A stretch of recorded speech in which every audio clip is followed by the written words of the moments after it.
भट्ट प्रभुपेष्टा ईश्वर पुरुषोत्तमः आब्रह्म स्तंभ वृद्धाता सद्गुरु स्वां नमस्तुते। জয় গুরু দাদা, জয় গুরু। জয় গুরু। অসাধারণ দাদা, আপনার প্রতি কয়েকটা প্রশ্ন আছে, যদি অনুগ্রহ করেন। হ্যাঁ বলো, আপনি যদি অনুমতি দেন। হ্যাঁ নিশ্চয়ই। হ্যাঁ, আজকের যে অনুষ্ঠান থেকে আমরা দুইজনের প্রশ্ন করেছেন। সোমদীপ সেন শ্যামপুর থেকে দাদা জানতে চাইছেন, তিনটা প্রশ্ন করেছেন উনি। প্রথম উনি বলছেন যে ছাত্র জীবনে আলোচনা করার সামঞ্জস্য ও সমাধান কেমন করে বাস্তবায়িত করব। উনি আবার আরেকটি প্রশ্ন করেছেন, আরেকটা হচ্ছে হীনমান্যতা কি এবং অহং ও হীনমান্যতার মধ্যে সামঞ্জস্যটা কেমন হওয়া উচিত, এই প্রশ্নটা উনি করেছেন। আর সর্বশেষ যে প্রশ্নটা করেছেন সেটা হচ্ছে যে আমার মনে হয় নিন্দা নিয়ে একটা কোশ্চেন, আমি দেখি একটু উনাকে। আচ্ছা, গুরু নিন্দা করলে কি করণীয়, যেটা আপনি অলরেডি উত্তর দিয়েছেন। বলা হয়েছে, এর উত্তরটা আমি দিয়েছি। আর বাকি যে দুটো প্রশ্ন, হীনমন্যতা অহংকারী একটি নিকৃষ্ট ইতর নিম্ন শ্রেণীর দিক, তাকে হীনমন্যতা বলেছেন শ্রী শ্রী ঠাকুর। এ বিষয়ে সৌম্যদীপ আমার খুব স্নেহের পুত্রপ্রতিম, আমি ওকে চিনি, শান্তিপুর নদিয়া সৌম্যদীপ। ও এটা আমি ওকে অনুরোধ করবো, একটি চ্যানেল চালায় সত্যানুসরণ বলে, আমি ওকে অনুরোধ করব যে আলোচনা প্রসঙ্গে পাঠ করতে। তার মধ্যে হীনমন্যতা বিষয়ে ঠাকুর পরিষ্কার ভাষায় বলেছেন, ইতর নিকৃষ্ট অহং না থাকলে হীনমন্য হওয়া যায় না। ওটা অহংকারেরই একটা দিক। আর নিয়ন্ত্রণ, সামঞ্জস্য এবং সমাধান, এইটি আমাদের কেমন করে আমাদের ডেইলি রুটিন লাইফে অ্যাক্টিভেট বা এক্সিকিউট করতে পারি, এ বিষয়ে একটা স্মৃতিকথা উত্থাপন করছি। আমাদের প্রয়াত প্রণম্য একটা মানে একজন প্রাতঃস্মরণীয় সৎসঙ্গের অস্তিত্ব, তার নাম প্রণম্য কিরণচন্দ্র মুখোপাধ্যায়, কিরণদা, এবং সৎসঙ্গের আরো একজন বলিষ্ঠ ব্যক্তিত্ব যিনি জয়েন্ট সেক্রেটারি ছিলেন, চুনিলাল রায়চৌধুরী।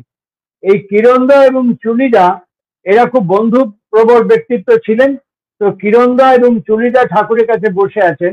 একদিন কিরণদা ঠাকুরকে অল্পসারেন জিজ্ঞেস করছেন, ঠাকুর আপনি প্রায় এই শব্দটা ব্যবহার করেন, নিয়ন্ত্রণ, সামঞ্জস্য, সমাধান, এটা ভালো করে বুঝতে পারি না।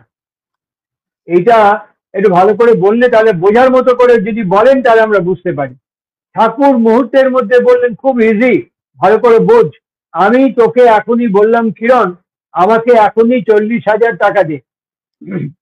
আমি তোকে এখনই বললাম, এখনই 40,000 টাকা দে।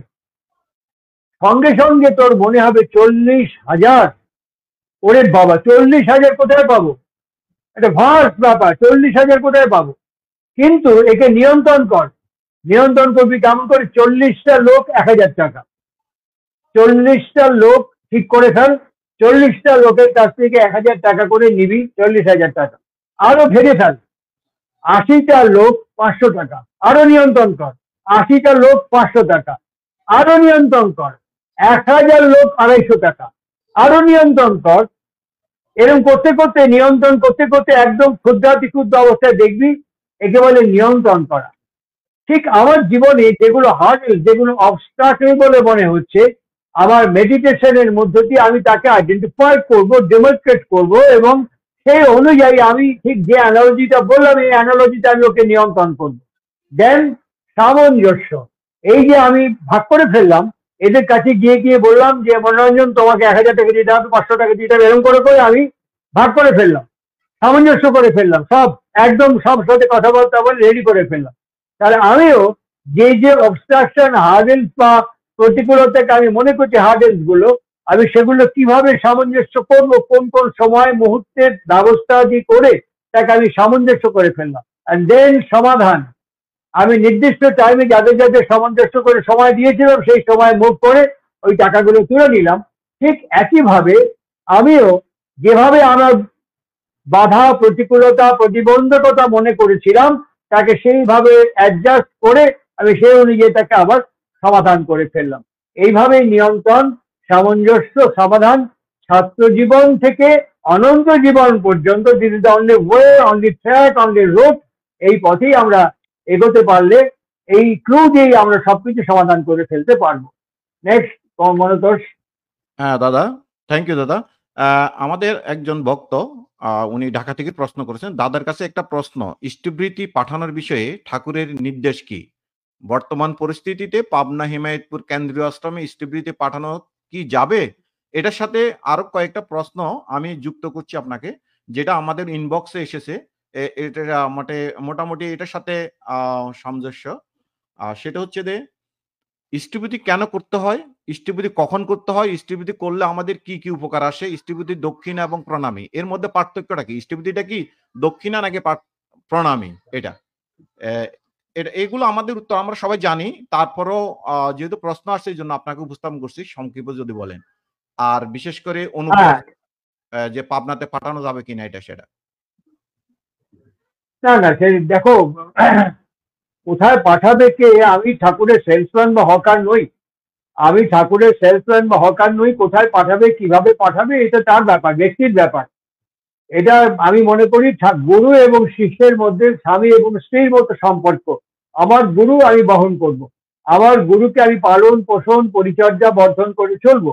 সুতরাং আমার গুরুকে নিয়ে চলা আমার আমার দায়িত্বের মধ্যে পড়ে। আমি কোথায় পাঠাবো, কিভাবে পাঠাবো, সেটা আমার নিজস্ব দায়িত্ব। ঠাকুরের এ বিষয়ে বলা আছে, এ বিষয়ে আর সময় নষ্ট করছি না। আর ইষ্টভীতি কি, কেন, তোমাকে আমি বলি। এ বিষয়ে ইউটিউবে আমার বলা আছে, what is the definition of Istavrity, ইষ্টভীতি কাকে বলে, দক্ষিণা কাকে বলে, প্রণামী কাকে বলে, আমার এই বিষয়ে ইউটিউবে বলা আছে, একটু সার্চ করে দেখে নিতে বলো। আর ইষ্টভীতি করার সময়টা কখন, এ বিষয়ে অনুশ্রুতি প্রথম খণ্ডের মধ্যে শ্রী ঠাকুর বলেছেন, অরুণ উষার আগেই করিস ইষ্টভীতির মহাযাগ। এইটা তিনি পরিষ্কার সময় ব্রাহ্ম মুহূর্ত নির্দিষ্ট করে দিয়েছেন, ওটা আমার ইষ্টভীতি করবার প্রকৃত সময়। আর ইষ্টভীতি কথাটাকে ভাঙলে পরে ইষ্ট মানে হচ্ছে ইচ্ছা, ইচ্ছাকে যখন বাংলায় কয়তয় প্রত্যয় করা হচ্ছে তখন হচ্ছে ইষ্ট, ঈশ্বর ইটসেলফ বা মঙ্গল।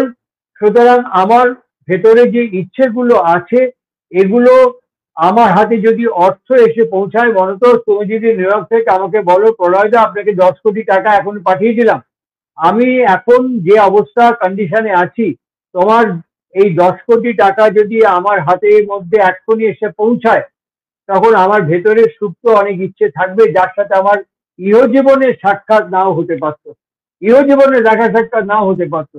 ওগুলো সব ঘুম থেকে আড়মোড়া থেকে জেগে উঠবে এবং আমাকে গতি সঞ্চার করে বলবে, একটা গাড়ি কেন, একটা ফ্রিজ কেন, একটা মাইক্রোওভেন কেন, একটা অমুক কেন, তমুক কেন, এইসব করতে থাকবে ওই 10 কোটি টাকা দিয়ে।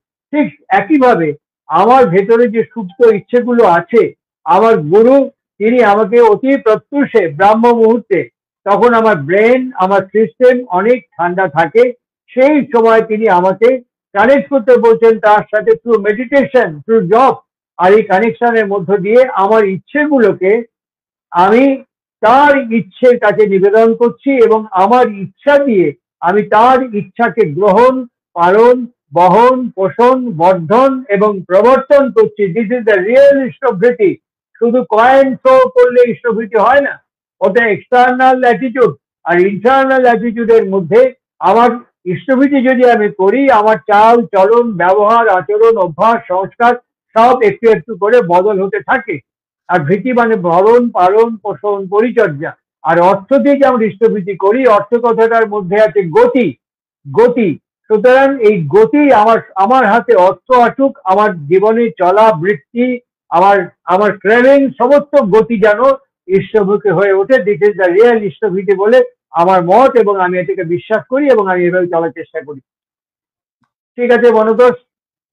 ধন্যবাদ দাদা। আমি দুঃখিত দাদা, আর কয়েকটা আছে, যদি অনুমতি দেন। আমি কি সময় নেব নাকি আজকে? বলো বলো বলো বলো, না বলো বলো, কেন বলো। আচ্ছা, তো বলো। একটা প্রশ্ন হচ্ছে যে ওখানে রাখছেন, ওকে, এইটা একটু প্রাসঙ্গিক বলতে পারেন। আমরা এটা নিয়ে এখন অনলাইনে অনেক ট্রোল হচ্ছে, সেক্ষেত্রেও হয়তো বা প্রশ্নটা করতে পারেন। শ্রী শ্রী ঠাকুর তার স্বাদের হিমায়তপুর আশ্রম ছেড়ে দেহগড় যাওয়ার কারণ কি? আশ্রমে কি হামলার কারণে চলে গেছেন, না অন্য কোনো কারণ? এটা একটা নম্বর। আর একটা হচ্ছে যে বিবাদন, আমরা এগুলো সম্বন্ধে সবসময় শুনি, আমরা ওটা জানি, তারপরেও ওনার প্রশ্ন আমাদের আজকের যে আমাদের সাথে উপস্থিত আছেন শ্রদ্ধেয় মনোরঞ্জন দা, উনারই প্রশ্ন এটা। বহু বিভক্ত সৎসঙ্গ কি আমরা কি অখণ্ড সৎসঙ্গ দেখতে চাই, সেটা কি এই মুহূর্তে সম্ভব? এটা নিয়ে আমি একটা আলোচনা শুনেছিলাম, আপনি এই ব্যাপারে আলোচনা করেছিলেন, কিভাবে আমরা সবাইকে একত্র দেখতে চাই, এটা আদৌ সম্ভব হবে না, তারপরও আশা করতে তো অসুবিধা নেই। আপনি এই ব্যাপারে কি বলবেন? না, আমি এ ব্যাপারে মনোরঞ্জনের প্রশ্নের উত্তরে আগে বলি যে ঠাকুর হিমায়তপুর আশ্রম ছেড়ে চলে আসেননি। ঠাকুর তার আগে কাশিয়াঙ্গে ছিলেন, তার শরীর খারাপ হওয়ার জন্য কাশিয়াঙ্গে হাওয়া বদল করতে গিয়েছিলেন, এবং তারপরে চিকিৎসকদের পরামর্শে তিনি হিমায়তপুর থেকে দেওঘরে আসেন, জাস্ট তার শরীর উদ্ধার করার জন্য, স্বাস্থ্য পরিবর্তনের জন্য, হাওয়া বদল করার জন্য। All of a sudden 15 August বিভাজন হয়, ঠাকুর আর ফিরতে পারেননি। এবং তারপরেও মোহাম্মদ নিজামুদ্দিন সাহেব তিনি যখন এসেছিলেন এবং পণ্ডিত জওহরলাল নেহরুজির সঙ্গে তার দীর্ঘ আলাপচারিতা ছিল, ঠাকুর বলেছিলেন আমার ওখানে পৌঁছানোর ব্যবস্থা করুন, আমার স্বাদের হিমায়তপুর তছনছ করে ফেলছে সবাই। ঠাকুর বারবার ওখানে ফিরতে চেয়েছিলেন, বারবার, এবং আমি উইটনেস তার শেষ মুহূর্ত, তার দেহ রক্ষা করার, লীলা সম্বরণ করবার কিছুদিন আগে পর্যন্ত তিনি তার ছোট ছেলে কাজলদার হাত ধরে বলতেন চল এখনই রওনা হই, হিমায়তপুর যাই। আমার যে বইটি বেরিয়েছে স্মৃতিধার্য বলে বইটি, বাংলাদেশে অন্নপ্রকাশ বার করেছে, ওটা পড়বেন, ওর শেষ অধ্যায় আমি ডিটেল বর্ণনা করেছি ওই পর্বটি। সুতরাং ঠাকুর হিমায়তপুর আশ্রম ছেড়ে যায়নি, হিমায়তপুর আশ্রম ত্যাগ করেননি, তিনি হিমায়তপুর আশ্রমেই ফিরে যাওয়ার ইচ্ছা প্রকাশ করেছিলেন, কিন্তু রাজনৈতিক এবং পটভূমিগত কারণে তিনি আর ফিরতে পারেননি। এটা অপপ্রচার ছাড়া আর কিছু নয়। আর দ্বিতীয়ত মনোরঞ্জন যে প্রশ্ন করেছেন, আমি তার উত্তরটা আগেই দিলাম, সৎসঙ্গ কাকে বলে। সৎসঙ্গের বিভাজন করার ক্ষমতা, সাধ্য পৃথিবীতে কারো আছে বলে আমার মনে হয় না। কেননা সৎ মানে ঠাকুর, অস্তিত্ব, আর সং মানে আসক্ত এবং রঞ্জিত হওয়া। 1888 14ই সেপ্টেম্বর হিমায়তপুরে যদি আমরা একটা পরিসংখ্যান নেই, শ্রী অনুকূল চন্দ্র চক্রবর্তী ছাড়া আরো অনেক শিশু আবির্ভূত হয়েছিলেন এবং অবতরণ করেছিলেন, কিন্তু বর্তমান বাংলাদেশের পাবনার হিমায়তপুর ওই সবাইকে নিয়ে বিখ্যাত নয়, বিখ্যাত একজনকে নিয়ে, তার নাম শ্রী শ্রী ঠাকুর অনুকূল চন্দ্র।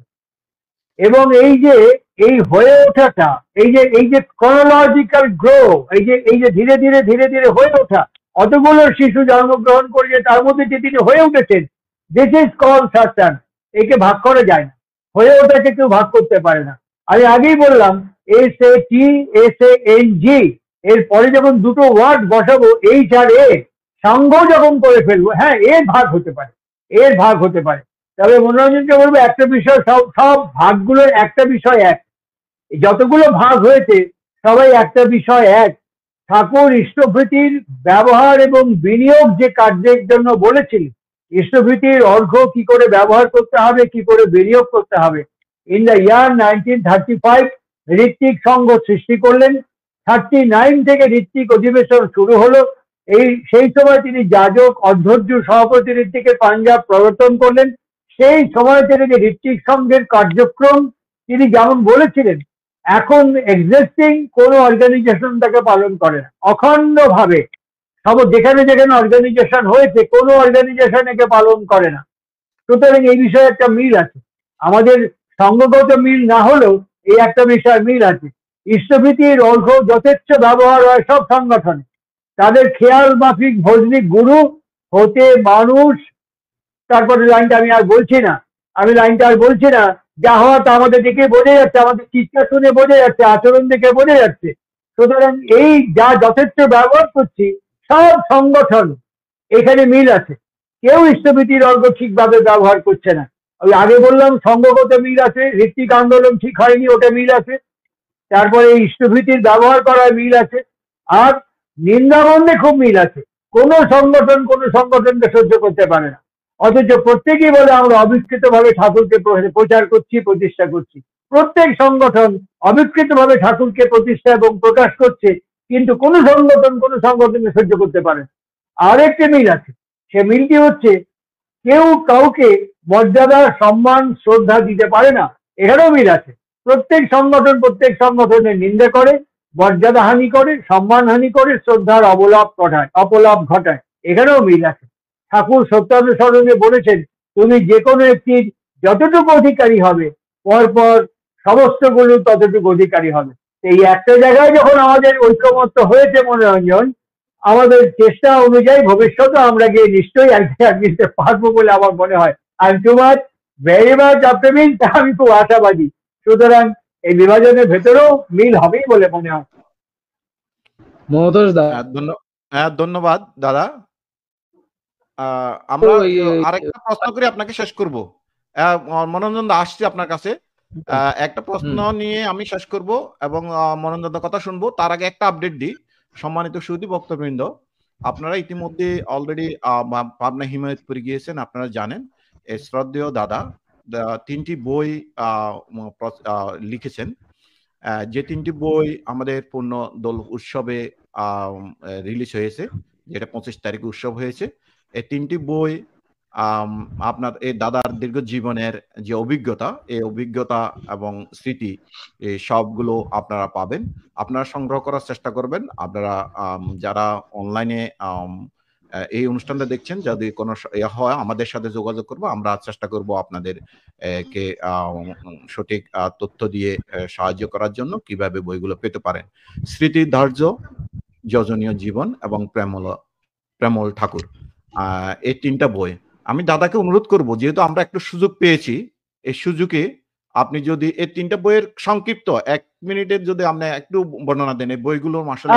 সংক্ষিপ্ত বলে স্মৃতিধার্য বইয়ের মধ্যে আমার চেতনা থেকে যতদিন আমি ঠাকুরকে দেখেছি, তার পার্থিব লীলা সম্বরণ করা পর্যন্ত অসংখ্য অপ্রকাশিত, অনালোচিত অনেক কাহিনী, ঘটনা, অনেক মুহূর্ত স্মৃতিধার্য বইয়ের মধ্যে লেখা আছে। এবং এই বইটি আমাকে অনুপ্রাণিত করেছেন প্রখ্যাত ব্যক্তিত্ব শীর্ষেন্দ্র মুখোপাধ্যায়, আমার সম্মানীয় শ্রদ্ধেয় অগ্রজ। তিনি বারবার আমাকে এই বইটি লেখার জন্য অনুপ্রাণিত করেছেন বলে তারই আদেশে বইটা আমি লিখেছি, স্মৃতিধার্য। আর যজনীয় জীবনের মধ্যে আমাদের সনাতন মতের ভাগবত, পাতঞ্জল, ব্রহ্মসূত্র, গীতা এবং বেদ আর উপনিষদের যত শ্লোক আছে, কিছু কিছু শ্লোকের সঙ্গে আমি আমার জীবনে ঠাকুরের বিভিন্ন ঘটনা আচরণের যে সম্মেলন পেয়েছি, তাকে লিপিবদ্ধ করার চেষ্টা করেছি। আর প্রেমল ঠাকুরের অপ্রকাশিত অসংখ্য কাহিনী এবং ঘটনা, এই 3টে বই। সবচেয়ে যে কথা মনোতোষ বলার, এটা বোধহয় দেবাশিস সাহা, যার আজকে অংশগ্রহণ করার কথা ছিল, এই দেবাশিসের উদ্যোগ, আয়োজন, উদ্যম এবং কি বলবো আনপ্যারালাল এফোর্টের মধ্য দিয়ে দেবাশিস এই বইটি প্রকাশ করবার চেষ্টা করেছে। এবং দেবাশিসের এই মাধ্যমে বাংলাদেশের একটি প্রখ্যাত সংস্থা অন্নপ্রকাশ, যার মালিক হচ্ছে মিস্টার মাজহারুল ইসলাম, তিনি স্বতঃপ্রণোদিত হয়ে দেবাশিসের মধ্যস্থতায় আয়োজনে এই বইটি প্রকাশ করেছেন। আমার জানা এবং আমার জানা যতটুকু, সত্যম পাবলিকেশনের বাইরে কোনো বাণিজ্যিক প্রতিষ্ঠান শ্রী ঠাকুর অনুকূল চন্দ্রের ঘটনা, জীবন, ভক্ত, পরিকর, লীলা সঙ্গীতের কাহিনী এবং তার লীলা মাধুর্য প্রকাশ করছে আমার জানার মধ্যে এই প্রথম বাংলাদেশ, এবং বাংলাদেশের মধ্যে প্রথম অন্নপ্রকাশ, এবং এই ব্যবস্থার অন্যতম পুরোহিত শ্রী দেবাশিস সাহা, যার উদ্যোগে এটি প্রথম সংগঠিত হল বলে আমার মনে হয়। এটি যদি প্রত্যেকে পড়েন, আমার মনে হয় কারো অপকার অকল্যাণ হবে না। প্রত্যেকেই ঋদ্ধ এবং বর্ধিত হয়ে উঠে ঠাকুরকে আরো ধ্যানে অনুভব করবার সুযোগ বা চেষ্টা করতে পারবেন বলে আমার দৃঢ় বিশ্বাস। তোমরাও চেষ্টা করো মন্তোষ, বইটা যেন অন্নপ্রকাশে ভালোভাবে যায়। হ্যাঁ, সেটাই আমরা অবশ্যই চেষ্টা করব। আমরা সম্মানিত দর্শক শ্রোতা বৃন্দ, আপনারা সবাই ইতিমধ্যে অবগত হয়েছেন, বইয়ের দাদা সংক্ষিপ্ত বর্ণনা করেছেন, জানতে পেরেছেন। এবং আপনাদের সাথে যদি কোনো তথ্য প্রয়োজন হয় এবং আমাদের সাথে যোগাযোগ করবেন, আমরা চেষ্টা করব, অথবা এখানে যে নাম্বার আছে ওনাদের সাথে যোগাযোগ করবেন। এটা অনলাইনে আমাদের বিভিন্ন ফেসবুকে এটা শেয়ার করা আছে, ওখান থেকে আপনারা সংগ্রহ করার চেষ্টা করবেন। জয়গুরু দাদা। আমরা এখন পরবর্তী আপনাকে আবার ধন্যবাদ। আমরা ক্ষমা চেয়ে নিচ্ছি আপনার আমি অনেকগুলো জানি সময় নিয়ে নিচ্ছি। আহ, আরেকটা প্রশ্ন দিয়ে আমি শেষ জানি করব। হ্যাঁ আমি দাদা জানি বলুন। বলো বলো। হ্যাঁ দাদা কি বলছিলেন দাদা? না আমি বলো কি বলবে বলো। হ্যাঁ, আরেকটা প্রশ্ন যেটা এটা হচ্ছে যে আমাদের কাছে আসছেন আসলে যে আমরা জপ মালা ব্যবহার করি, অনেকেই জপ মালা ব্যবহার করেন জপ করার জন্য। অ এটা কেউ আ নাম করেন ও জপ দিয়ে। আ কেউ হাতে রাখেন, কেউ সৌন্দর্য বর্ধনের জন্য পরেন, কেউ গলায় পরেন। আপনার গলায় আমরা দেখতে পাচ্ছি যে মালা। তো আমরা আসলে এই মালা হ্যাঁ সম্পর্কে হ্যাঁ এটা কি করে? আমাকে আমাদের আমাদের মালাটা কেন পরা হয়? আমাদের পুণ্যপুঁথির মধ্যে ঠাকুর বলেছেন আমাকে ছুলে আর মালা লাগে না। আমাদের আমাদের নাম হচ্ছে অজপা, মালা জপ করে আমাদের নাম করতে হয় না। আমার গলায় যে মালাগুলো আছে, আমার গলায় রুদ্রাক্ষের মালা আছে। আমি পূর্ণ কুম্ভতে হরিদ্বার গিয়েছিলাম। ওখানে হরিদ্বারে শান্তিকুঞ্জের যিনি যিনি মহারাজ, তিনি আমাকে একটি মালা আশীর্বাদ স্বরূপ দান করে বলেছিলেন তিনি রাখবেন। আমি গিয়েছিলাম বিঠ্ঠল মহারাজের মন্দিরে, সেখানে আমাকে স্ফটিকের মালা এবং তুলসী মালা দেওয়া হয়েছে। সেখানে আমার ওই মালাটা ব্যবহার করি। এরকম বিভিন্ন ভাবে বিভিন্ন জন, অনেক সন্ত মহাপুরুষ, সাধু মহাপুরুষ আমাকে মালা তাদের আশীর্বাদ স্বরূপ দিয়েছেন। আর আমি নিজে খুব অপদার্থ, খুব অযোগ্য এবং খুব অকৃতি বলে আমি ফার্মলি কনসিয়াসলি বিলিভ করি। আমি ঠিক করি যে মনোযোগ আমি এখান থেকে 10 পা হেঁটে টয়লেটে যাব। এই 10 পা আমি নাম করতে করতে যাব। বিশ্বাস করো মনোযোগ, আমি নিঃসংকোচে বলছি, 10 পার মধ্যে 5 পা বীজনাম ঠোঁটে উচ্চারণ করি কি মনে উচ্চারণ করতে গিয়ে 6 নম্বর পা ফেলার সঙ্গে সঙ্গে অন্য চিন্তায় ঢুকে গেছি। বুঝতে পেরেছো? এই জন্য আমি যখন ট্রাভেল করি তখন এই মালাগুলো আমাকে অনেকটা সহায়ক শক্তি সাহায্য করে। এই মালাগুলো আমি গলা থেকে খুলে নিয়ে আমি জপ করতে করতে যাই। এক সময় দেখি মালার আর কোনো প্রয়োজন পড়ে না। ঠাকুর যে বলেছিলেন আমাকে ছুলে আর মালা লাগে না, তখন এই মালাটা আর কোনো প্রয়োজন আমার লাগে না। আর মালাটা এই স্ফটিক, রুদ্রাক্ষ এবং তুলসী এই তিনটে আছে আমার কাছে। এই মালাগুলো শরীরের পক্ষেও তুমি বিশেষ বিশেষ বিশেষজ্ঞদের কাছে জিজ্ঞেস করে দেখবে, রুদ্রাক্ষ হার্টের পক্ষে, স্ফটিক শরীরের পক্ষে এবং তুলসী শরীরের পক্ষে কতটা ভেষজ শক্তি প্রেরণ করে। এটাও যদি কেউ ব্যবহার করেন কোনো সংস্কার বাদ দিয়ে শারীরিক প্রয়োজনে, তাদের অপকার হবে বলে আমার মনে হয়। কিন্তু সৎসঙ্গে ঠাকুরের নাম জপ করতে গেলে আমাদের এর কোনো প্রাসঙ্গিক প্রয়োজনীয়তা নেই। আমি সেজন্য পড়িও না। যদি কেউ মনে করেন যে করতে পারেন, কোনো আপত্তি নেই। আমি যে টুপিটা ব্যবহার করি, এই টুপিটাও সৎসঙ্গে খুব একটা প্রয়োজনীয় নয়।